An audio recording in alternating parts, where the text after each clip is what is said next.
Hello students, आज हम आपके लिए रे ऑप्टिक्स का पार्ट नंबर 4 लेकर आए हैं। प्रीवियस 3 वीडियोस में हमने रे ऑप्टिक्स के 3 पार्ट डिस्कस कर चुके हैं। आज हम आपको बताएंगे पार्ट नंबर 4 डिस्कस करेंगे, जिसमें हम ऑप्टिकल इंस्ट्रूमेंट के बारे में डिस्कस करेंगे। तो समझते हैं ऑप्टिकल इंस्ट्रूमेंट होते क्या हैं। ऑप्टिकल इंस्ट्रूमेंट वो इंस्ट्रूमेंट होते हैं जिसकी सहायता से हम ऑब्जेक्ट का इमेज फॉर्मेशन करते हैं और उस इमेज को हम इस इंस्ट्रूमेंट की वजह से हम इजीली क्या कर सकते हैं, क्लियरली विजिबल देख सकते हैं। वो क्या कहलाते हैं, हमारे पास ऑप्टिकल इंस्ट्रूमेंट कहलाते हैं। अगर हम बात करते हैं आपके जो जिसमें लेंसेज हो गए, आपके स्पेक्स हो गए, आपके कैमरा हो गए, माइक्रोस्कोप, टेलीस्कोप हो गए, पेरिस्कोप हो गए और आपका कैल्डियोस्कोप, ये सब क्या है, आपके ऑप्टिकल इंस्ट्रूमेंट हैं। तो हम एग्जामिनेशन पॉइंट ऑफ व्यू से बात करते हैं तो हमने पेरिस्कोप और कैल्डियोस्कोप तो हमने रिफ्लेक्शन में आपको बता दिया था। आज हम डिस्कस करेंगे आपसे माइक्रोस्कोप एंड टेलीस्कोप। माइक्रोस्कोप अर्थात सूक्ष्मदर्शी और टेलीस्कोप अर्थात दूरदर्शी। माइक्रोस्कोप क्या होते हैं, जिसकी सहायता से हम क्या करते हैं, थिन ऑब्जेक्ट को, स्मॉल ऑब्जेक्ट को आसानी से देख सकते हैं। वो क्या कहलाते हैं, हम क्या कहलाते हैं, माइक्रोस्कोप कहलाते हैं। तो microscope help us to C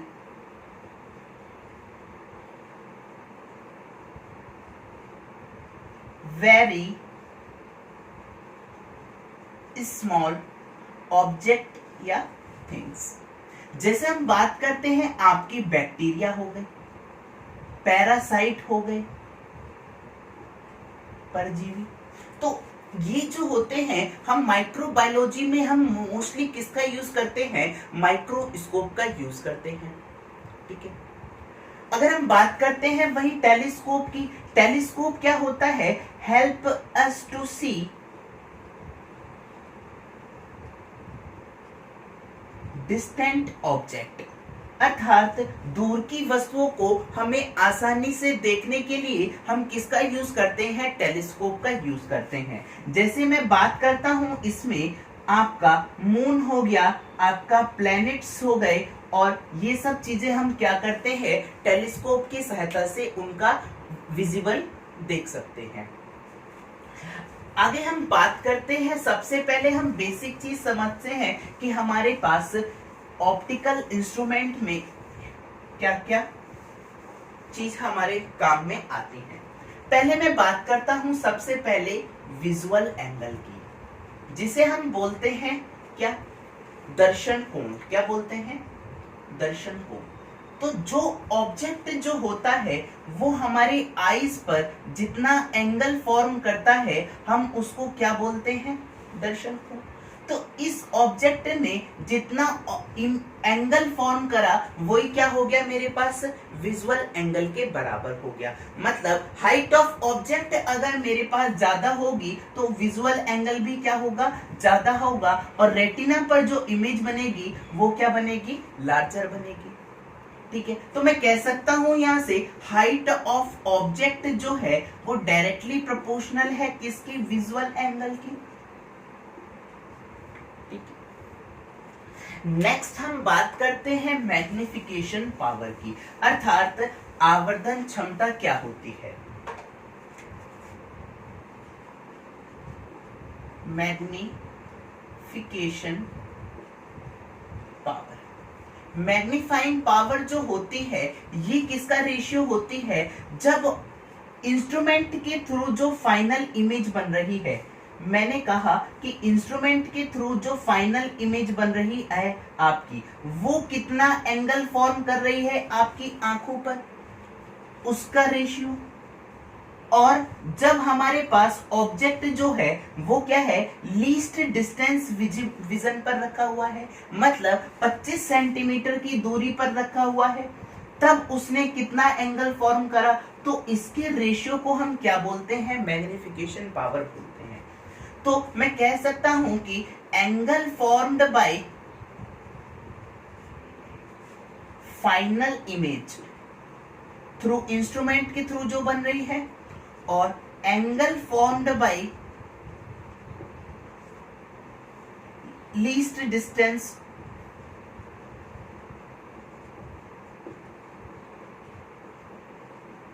vision object. जब हमने ऑब्जेक्ट को क्या कर दिया, लीस्ट डिस्टेंस पर रख दिया विजिबल की, तो ये कितनी होती है आपकी 25 सेंटीमीटर के बराबर। तो इनका जो हमारे पास रेशियो होता है वो क्या होता है, हमारे पास मैग्निफिकेशन पावर के बराबर होता है।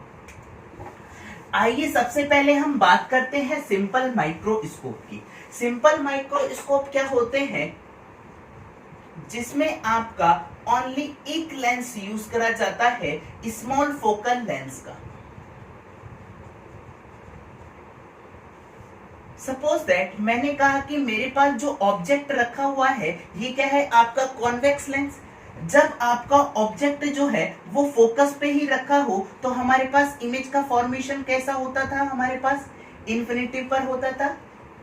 कैसी बनती थी, हमारे पास इन्फिनिटी पर बनती थी, और कैसी बनती थी, लार्जर बनती थी।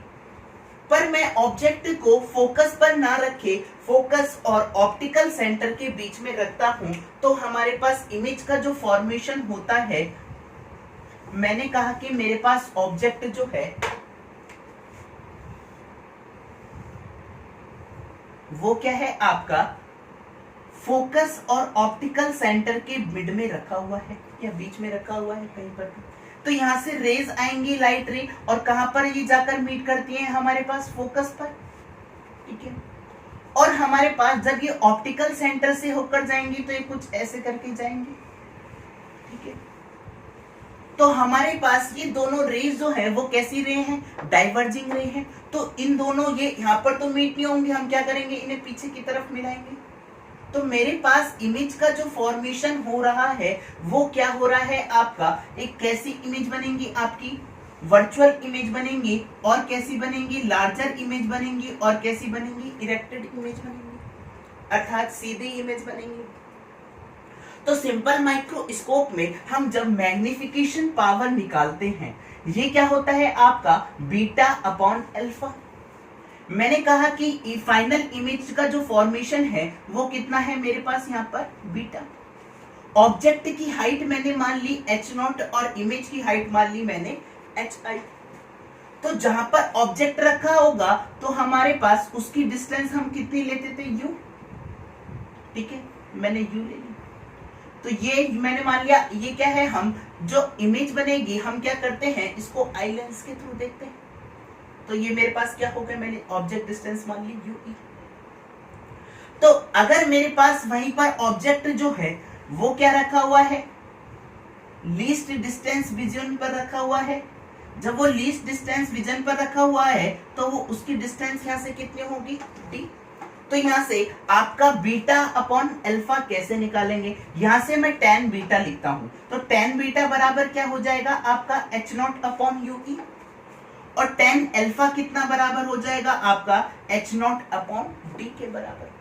तो मतलब हमारे पास से अल्फा और बीटा जो है वो बहुत ही स्मॉल होते हैं, 3-4 डिग्री के आसपास होते हैं। तो हम क्या लिख सकते हैं, इसको बीटा के इक्वल लिख सकते हैं। तो यहां से तो बीटा बराबर क्या आया आपका h0 अपॉन ue, और ये कितना निकल कर आया h0 अपॉन d। तो h0 से आपका h0 कैंसिल हो गया, तो मैग्निफिकेशन पावर कितनी निकल कर आई आपकी, d अपॉन ue के बराबर।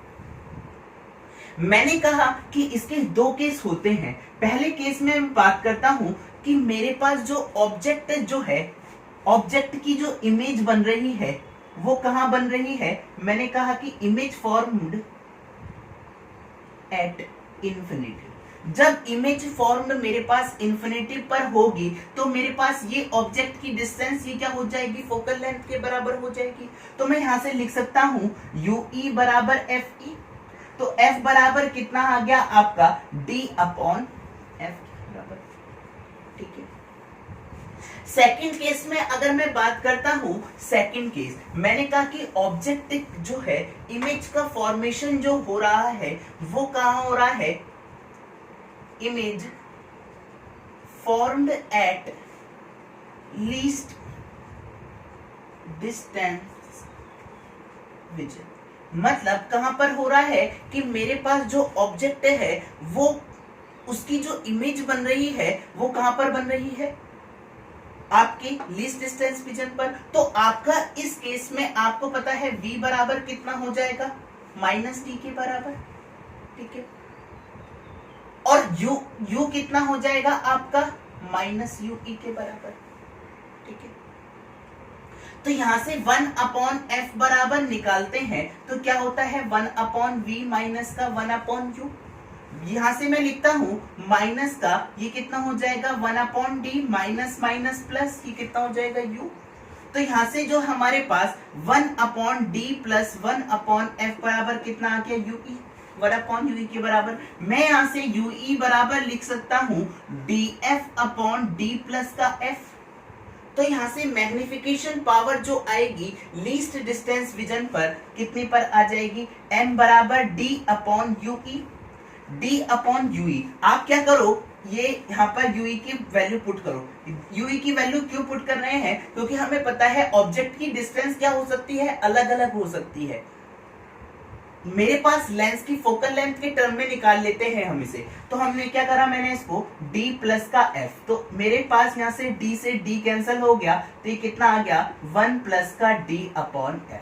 यानी कि जब मेरे पास मैग्निफिकेशन पावर क्या आएगी, ज्यादा आएगी, जब मेरे पास ऑब्जेक्ट की जो इमेज बन रही है वो लीस्ट डिस्टेंस विजन पर बन रही है। तो हमारे पास मैग्निफिकेशन पावर जो है सिंपल माइक्रोस्कोप में कहां से लेके कहां तक वेरी करेगी भाई, d/f से लेकर 1 प्लस का d/f तक, यही तो वेरी करेगी आपकी।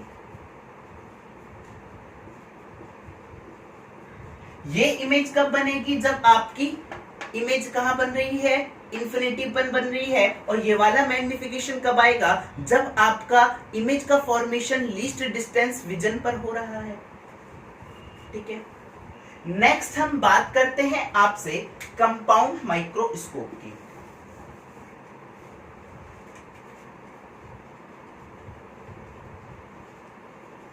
संयुक्त सूक्ष्मदर्शी। संयुक्त सूक्ष्मदर्शी में हम क्या करते हैं, दो लेंसों का यूज करते हैं। एक मैं लेता हूं आपसे, यहां पर मैंने लिया है एक ऑब्जेक्टिव लेंस, एक सेकंड लेंस में ड्रॉ कर रहा हूं यहां पर आई लेंस। इसको मैंने बोला है ऑब्जेक्टिव लेंस और इसको मैंने बोला है आई लेंस, क्योंकि आई जो है वो हमारे पास यहां पर होगी कुछ पास में और ऑब्जेक्ट कुछ यहां पर होगा। तो मैंने कहा इसकी फोकल लेंथ कुछ यहां पर है, ठीक है। जब मैं इसकी फोकल लेंथ से ऑब्जेक्ट को क्या रखता हूं, दूर रखता हूं, तो इस केस में मेरे पास ऑब्जेक्ट की इमेज कैसी बनेगी, इन्वर्टेड बनेगी। और कैसी बनेगी भाई, एनलार्ज इमेज बनेगी, यहां पर कुछ ऐसे करके। तो मेरे पास जो इमेज का फॉर्मेशन हुआ है वो कैसा बना है, रियल इमेज बनी है। और कैसी बनी है, इन्वर्टेड बनी है और एनलार्ज व्यू बना है। ये आई लेंस जो होता है इसकी हम फोकल लेंथ क्या लेते हैं, स्मॉल लेके चलते हैं। तो अगर ये इसकी फोकल लेंथ कुछ यहां पर आए और ऑब्जेक्ट रखा हुआ है फोकल लेंथ और क्या रखा हुआ है, ऑप्टिकल सेंटर के बीच में, तो इस टाइम इमेज का फॉर्मेशन कैसा होता है हमारे पास, ये कुछ ऐसे आ गई और यहां से ऑप्टिकल सेंटर से कुछ जाएंगी हमारे पास, ये आई आपकी कुछ ऐसे करके। तो यहां से आपकी जो इमेज का फॉर्मेशन हुआ है, जो इमेज का फॉर्मेशन हुआ है वो कहां हुआ है, आपकी इन्वर्टेड इमेज बनी है। और कैसी बनेंगी आपकी, इस केस में वर्चुअल इमेज बनेंगी और कैसी बनेंगी, इन्वर्टेड इमेज बनेंगी, ठीक है। कंपाउंड माइक्रोस्कोप में जो हम मैग्निफिकेशन पावर लिखते हैं वो कैसे लिखते हैं, m बराबर कैसे लिखेंगे, ऑब्जेक्टिव के थ्रू जो हमारे पास मैग्निफिकेशन पावर आएगी और आई लेंस के थ्रू जो इन दोनों का प्रोडक्ट होगा वो मेरे पास कंपाउंड माइक्रोस्कोप की मैग्निफिकेशन के पावर के बराबर होगा।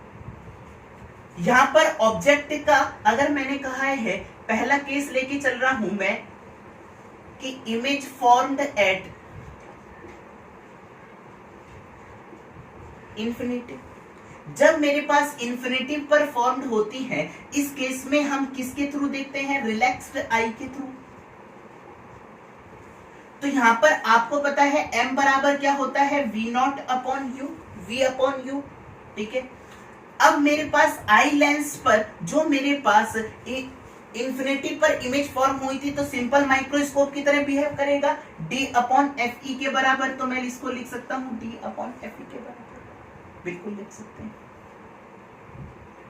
नेक्स्ट अगर मैं बात करता हूं कि मैंने कहा कि मेरे पास जो इमेज का फॉर्मेशन हो रहा है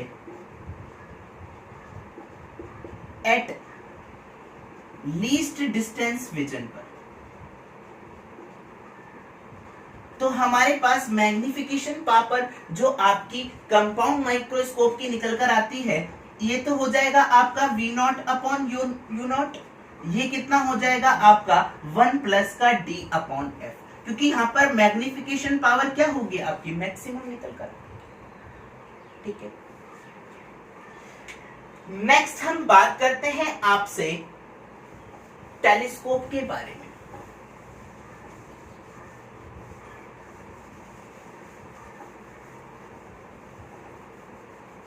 टेलीस्कोप क्या होते हैं हमारे पास? जब हम दूर की वस्तुओं को जिसके थ्रू देखते हैं वो क्या होता है आपका? दूरदर्शी। इसमें हम दो तरीके के टेलीस्कोप की बात करेंगे। एक हम बात करेंगे रिफ्रैक्टिंग टेलीस्कोप की, एक हम बात करेंगे आपसे रिफ्लेक्टिंग टेलीस्कोप की। रिफ्रैक्टिंग टेलीस्कोप जो होता है, सबसे पहले हम बात करते हैं आपसे रिफ्रैक्टिंग टेलीस्कोप। पहले डिस्कस करेंगे हम आपसे रिफ्रैक्टिंग टेलीस्कोप। इसमें क्या होता है? एक आपका क्या है यहां पर? ये ऑब्जेक्टिव लेंस है, और ये स्मॉल फोकल लेंथ का मैंने कहा है ये क्या है आपका? आई पीस लेंस है। ठीक है, जब हमारे पास दूर से हमारे पास लाइट रेज आएंगी, तो हमारे पास जो विजुअल एंगल बनेगा वो कैसा बनेगा भाई? बहुत स्मॉल बनेगा। ठीक है, और जब पैरेलल रे हो जाएंगी तो हमारे पास क्या हो जाएगा? 0 हो जाएगा। तो मैं क्या करता हूं अपने कन्वीनियंस के लिए, मैंने कहा कि हमारे पास कोई भी एक ऑब्जेक्ट है, तो अगर इससे रेज आएंगी वो ऑब्लिक भी पड़ेंगी, अर्थात इंक्लाइन भी पड़ेंगी, और कैसी पड़ेंगी? पैरेलल भी पड़ेंगी। तो मैंने कहा कि मेरे पास जो रेज पड़ रही है वो कैसी पड़ रही है? कुछ इंक्लाइन, इन्फिनेटिव से जो रेज आ रही है। जब यहां से हमारे पास इन्फिनेटिव से इंक्लाइंड रेज आई, मैंने कहा ये कितना है आपका? अल्फा। तो यहां से हमारे पास ये कहां पर जाकर मीट करती हैं? आपकी फोकस पर। कुछ इमेज का फॉर्मेशन कुछ यहां पर हुआ। तो ये मैंने बोला है ये कौन सा है आपका? ऑब्जेक्टिव लेंस, और ये वाला कैसा लेंस है आपका? Eye lens. ठीक है, तो आई लेंस के लिए ऑब्जेक्ट की तरह बिहेव कौन सा करेगा? ये वाला। तो इसकी मैंने डिस्टेंस मान ली यहां से कितनी है? यूई। तो यहां से हमारे पास कुछ पैरेलल रेज आएंगी, और ये कहां पर जाकर मीट करेंगी भाई? इसके फोकस पर। और क्या करेंगे? यहां से हम ऑप्टिकल सेंटर से क्या करेंगे? इसको इमेज का फॉर्मेशन करेंगे। तो हमारे पास जो इमेज बनेंगी वो कुछ ऐसे करके बनेंगे।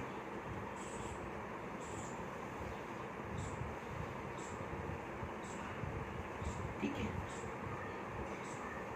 इमेज का फॉर्मेशन मैंने कहा कुछ ऐसे करके हो रहा है।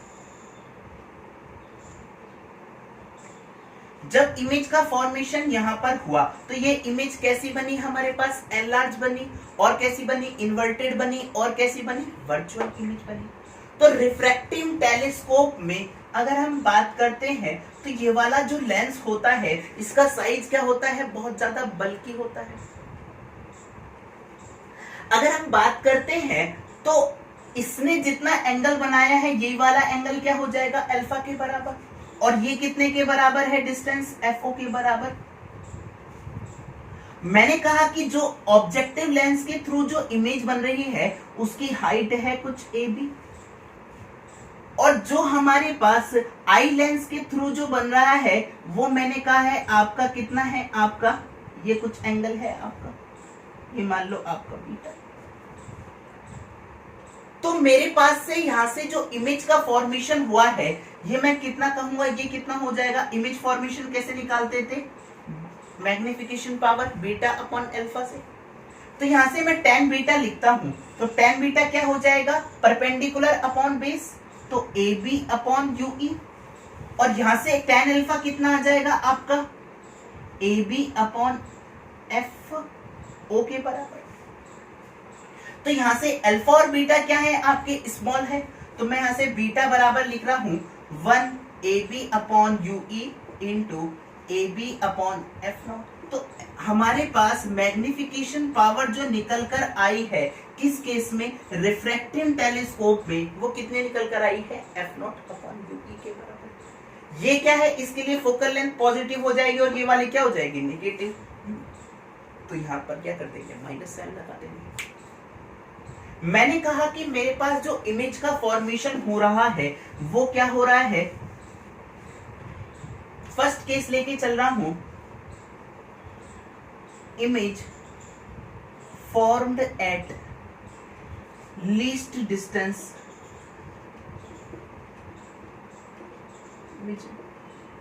तो हमारे पास ये कौन सा था, आई लेंस था, तो हमारे पास 1 अपॉन एफ बराबर 1 अपॉन वी माइनस का 1 अपॉन यू। तो मेरे पास u क्या हो जाएगा, ue के बराबर हो जाएगा, और v क्या हो जाएगा आपका, माइनस टी के बराबर हो जाएगा। तो इस केस में हमारे पास जो आई लेंस की फोकल लेंथ निकल कर आएगी वो कितनी आ जाएगी आपकी, 1 अपॉन एफ ई माइनस, ये कितना आ जाएगा, UE बराबर 1 upon F E plus 1 upon T. तो यहां से मेरे पास मैग्निफिकेशन पावर क्या निकल कर आई, F0 अपॉन UE। UE रखोगे तो इसे क्या लिखोगे, FE इंटू डी, और FE प्लस का D। तो यहां से आप ये कितना आ जाएगा, F0 अपॉन FE, और ये कितना हो जाएगा 1 प्लस का FE अपॉन D। तो मेरे पास मैग्निफिकेशन पावर क्या निकल कर आई, ये निकल कर आई। जब मेरे पास इमेज फॉर्म कहां हो रहा है, लीस्ट डिस्टेंस विजन पर हो रहा है। जब मेरे पास इमेज का फॉर्मेशन जो हो रहा है, इसको बोलते हैं, मैंने जब कैसे देखा है, स्ट्रेंड आई से देखा। जब मैं रिलैक्स आई से देखता हूं, सेकंड बात करता हूं, रिलैक्स्ड आई। जब मैं रिलैक्स आई अर्थात इमेज कहां पर फॉर्म होगी आपकी, इन्फिनिटी पर। तो इस केस में UE जो है वो किसके बराबर हो जाएगा, आपके FE के, क्योंकि UE जब मेरे पास ऑब्जेक्ट जो है वो क्या रखा हो, फोकस पर रखा हो, तो हमारे पास कैसी बनती थी भाई, इमेज इन्फिनिटी पर बनती थी। ये दोनों लाइन कैसी हो जाती थी, पैरेलल। तो मेरे पास मैग्निफिकेशन पावर क्या निकल कर आ जाएगी आपकी, माइनस का F0 अपॉन FE के बराबर। ये आ गया आपका रिफ्रैक्टिंग टेलीस्कोप। रिफ्रैक्टिंग टेलीस्कोप के साथ एक दिक्कत आ जाती है, क्या वो दिक्कत ये आ जाती है कि हमारे पास जो ये ऑब्जेक्टिव का जो लेंस है वो बहुत ज्यादा बड़ा होता है, बहुत ज्यादा बल्कि हो जाता है। तो हमारे पास जो इंस्ट्रूमेंट का साइज हो जाता है वो काफी बड़ा हो जाता है और बल्कि हो जाता है, ठीक है। तो इसको रिमूव करने के लिए हमने एक बात करी है, किसकी, रिफ्लेक्टिंग टेलीस्कोप की। रिफ्लेक्टिंग टेलीस्कोप जो है वो आपके दो तरीके से हैं। पहला है आपका कैसग्रेन टेलीस्कोप। कैसग्रेन टेलीस्कोप में क्या होता है, इसमें क्या होता है, आपका एक पैराबोलाइड कॉनकेव मिरर यूज करते हैं। क्या यूज करते हैं, ये क्या हो गया आपका पैराबोलाइड कॉनकेव मिरर। जब हमारे पास पैराबोलाइड कॉनकेव मिरर में जब हमारे पास रे क्या करती हैं, इंसिडेंट करी जाती हैं पैरेलल, तो ये कहां पर मीट करेंगी, आपकी फोकस पर, ठीक है। जब ये फोकस पर मीट करती हैं, मैं क्या करता हूं, यहां पर फोकस पर मीट ना करने से पहले यहां पर एक क्या रख देता हूं, एक कॉन्वेक्स मिरर रख देता हूं। कौन सा? कॉन्वेक्स। जब कॉन्वेक्स मिरर रखूंगा तो ये क्या हो जाएंगे? आपकी पैरेलल हो जाएंगे, और पैरेलल होकर ये कहां पर, मैंने कुछ आई लेंस ले लिया यहां पर, आपका ये ले लिया आई लेंस। ये आई लेंस जो होगा इसमें हमारे पास ये कुछ ऐसे करके मीट करी फोकस पर इसके, और इसके फोकस पर मीट करेंगी आई लेंस के, तो क्या हो जाएंगी? पैरेलल हो जाएंगी, और यहीं पर हमारे पास क्या होगा? इमेज का फॉर्मेशन होगा। तो मेरे पास यहां से रेज आई कुछ ऐसे करके, और यहां से रेज आई कुछ ऐसे करके। ये हो गया आपका कैसग्रेन टेलीस्कोप। इसकी जो रिजोल्यूशन पावर होती है, रिजोल्यूशन पावर जो होती है वो कम होती है। हम क्या करते हैं? उसके लिए न्यूटोनियन टेलीस्कोप यूज करते हैं। क्या यूज करते हैं? Newtonian telescope. न्यूटोनियन टेलीस्कोप जो होता है वो इसका क्या है? एनहांस रूप है। न्यूटोनियन टेलीस्कोप में हम कॉनकेव मिरर का ना कॉन्वेक्स मिरर का यूज ना करके वहां पर हम प्लेन मिरर का यूज करते हैं। ये हो गया आपका क्या? Concave paraboloid mirror. ठीक है। जब हमारे पास रेज क्या आएंगी? पैरेलल रेज आएंगी कुछ, ये कहां पर मीट करेंगी? इसके फोकस पर। ये इसके फोकस पर मीट करेंगी। मैं इनको फोकस के मीट करने से ही पहले मैंने क्या कर दिया? एक प्लेन मिरर लगाया है जो क्या है आपका 45 डिग्री पर इंक्लाइंड है। किससे? हॉरिजॉन्टल से। तो मेरे पास इमेज का फॉर्मेशन कुछ यहां पर होना था, ठीक, पर मैंने मिरर, ये प्लेन मिरर लगा दिया, तो इससे क्या होंगी? हमारे पास जो इमेज का फॉर्मेशन होगा कुछ यहां पर होगा। तो यहां से क्या होंगी? रेज क्या होंगी? रिफ्लेक्ट होंगी।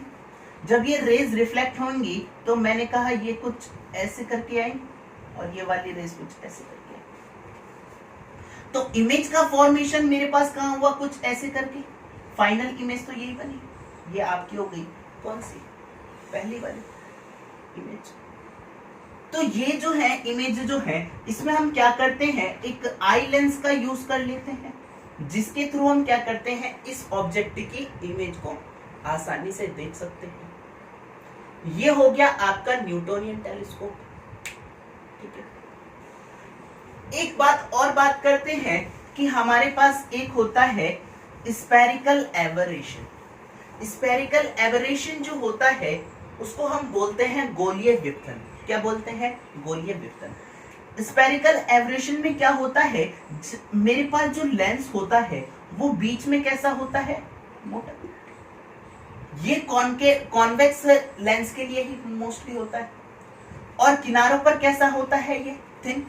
तो इस केस में जो हमारे पास जो पैरेलल रेज आएंगी प्रिंसिपल एक्सिस के पास में होंगी, और कुछ रेज क्या होंगी हमारे पास? प्रिंसिपल एक्सिस से दूर होंगी। वो क्या होंगी? हमारे पास क्या हो जाएंगी? जल्दी ही कन्वर्ज हो जाएंगी। तो मेरे पास यहाँ पर जो मिरर होता है, ये लेंस जो होता है, ये कुछ यहाँ पर क्या होता है? पैरेलल टाइप का होता है, जिससे हमारे पास जो इनकी बेंडिंग कैपेसिटी होती है वो कम हो जाती है। तो ये यहाँ पर बेंड ना कर कर कहां पर बेंड करते हैं? कुछ आगे बेंड करते हैं।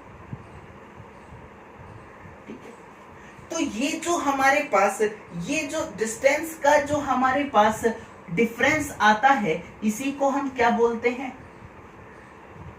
Spherical aberration.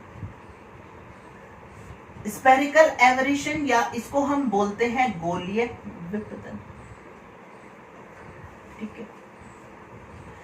तो हमने रे ऑप्टिक्स का यहाँ पर ऑप्टिकल इंस्ट्रूमेंट वाला पार्ट आपका खत्म कर लिया है। ठीक है। Okay, thank you so much for watching. मिलते हैं नेक्स्ट वीडियो में।